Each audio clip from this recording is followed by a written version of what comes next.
Party అధ్యక్షులు పవన్ కళ్యాణ్ గారి తరఫున మీ అందరికీ కూడా ధన్యవాదాలు. అదేవిధంగా మొట్టమొదటి సభ కాబట్టి ఎంతోమంది ఎదురు చూసాం. ఏ విధంగా మూడు పార్టీల కలయిక వలన మన రాష్ట్రానికి మేలు జరుగుతుంది, మన భవిష్యత్తు ఏంటి, ఎటువంటి దారిలో మనం నడవబోతున్నాం అనేది దీనికి చాలా స్పష్టంగా ప్రధాని నరేంద్ర మోడీ గారు ఆయన ఉపన్యాసంలో వికసిత భారత్ గురించి ఏ విధంగా ఆయన ఒక ప్రణాళిక సిద్ధం చేసుకున్నారో 2047 సంవత్సరం కల్లా భారతదేశం ప్రపంచంలోనే ఉన్నత స్థానానికి వెళ్ళే విధంగా ఆయన చేసిన ప్రణాళిక, ఆయన పడిన కష్టాలు, ఏ విధంగా ఒక మంచి డెవలప్మెంటల్ ప్లాన్ ఆయన సిద్ధం చేశారో, ఏ విధంగా ఇన్ఫ్రాస్ట్రక్చర్ గురించి వాళ్ళు ఎక్కువ ఫోకస్ చేశారో, అదేవిధంగా ఆంధ్రప్రదేశ్ని కూడా వికసిత ఆంధ్రప్రదేశ్ అవ్వాలనేది ఆయన తన మాటల్లో చాలా స్పష్టంగా చెప్పారు. ఖజానా ఖాళీ అయిపోయి ఎక్కడ చూసినా అవినీతి, ఏ డిపార్ట్మెంట్లో చూసినా అవినీతి, జనమేమో పాపం తెలియక ఇన్ని సంవత్సరాల నుంచి కేవలం శాండ్లోనూ లిక్కర్లోనూ అవినీతి జరుగుతుందనే భావన వాళ్ళు అనుకున్నారు. కానీ పాఠశాలకి వెళ్ళే బడి పిల్లల దగ్గర నుంచి కూడా ఆ శాఖ నుంచి కూడా వీళ్ళు అవినీతి చేసుకుంటూ ప్రతి డిపార్ట్మెంట్లో కూడా ఈ ప్రభుత్వంలో ఉన్న మంత్రులు, ఈ క్యాబినెట్, ఈ ప్రభుత్వం చేసిన అవినీతి గురించి కూడా ఆయన ప్రస్తావించారు.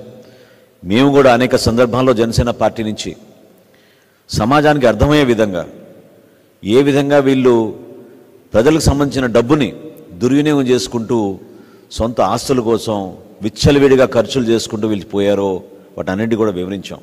విద్యాశాఖలో జరిగిన అవినీతి, 3వ తరగతి పిల్లలతో టోఫెల్ ఎగ్జామ్లు రాయిపించడానికనే ఒక ప్రణాళిక, ఎవరు ఊహించని విధంగా 35,000 కోట్ల రూపాయలు భూసేకరణ కోసం, జగనన్న కాలనీల కోసం వీళ్ళు వెచ్చించిన విధానం అందరం కూడా చూసాం. ఈ రోజుకి కూడా 91,000 కోట్ల రూపాయలు వీళ్ళు తీసుకొచ్చిన అప్పుల్లో ఎక్కడ పోయిందో ఎవరికి అర్థం కాని పరిస్థితి. ఈ రోజుకి కూడా అసలు వాలంటీర్ల వ్యవస్థ నిర్మాణం చేసాం, 2,60,000 మందికి ఉద్యోగాలు ఇచ్చామని చెప్పి అందులో 1,00,000 మందికి వివరాలు లేకుండా వాళ్ళ పేర్ల జీతాలు తీసేసుకుని సంవత్సరానికి 60 కోట్ల రూపాయల చొప్పున వీళ్ళు అవినీతికి పాల్పడుతున్నారు.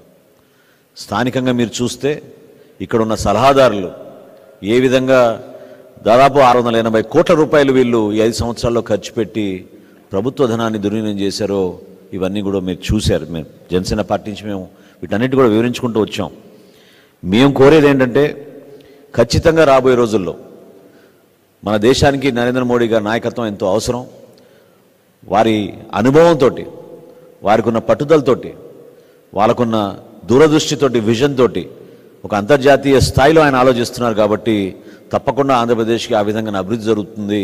మనం చేయాల్సిన అనేక కార్యక్రమాలు సంక్షేమంతో పాటు అభివృద్ధి అనే దానిపైన ఫోకస్ చేసుకుంటూ ఖచ్చితంగా ప్రభుత్వాన్ని ఏర్పాటు చేస్తాం. అందులో ఏమాత్రం కూడా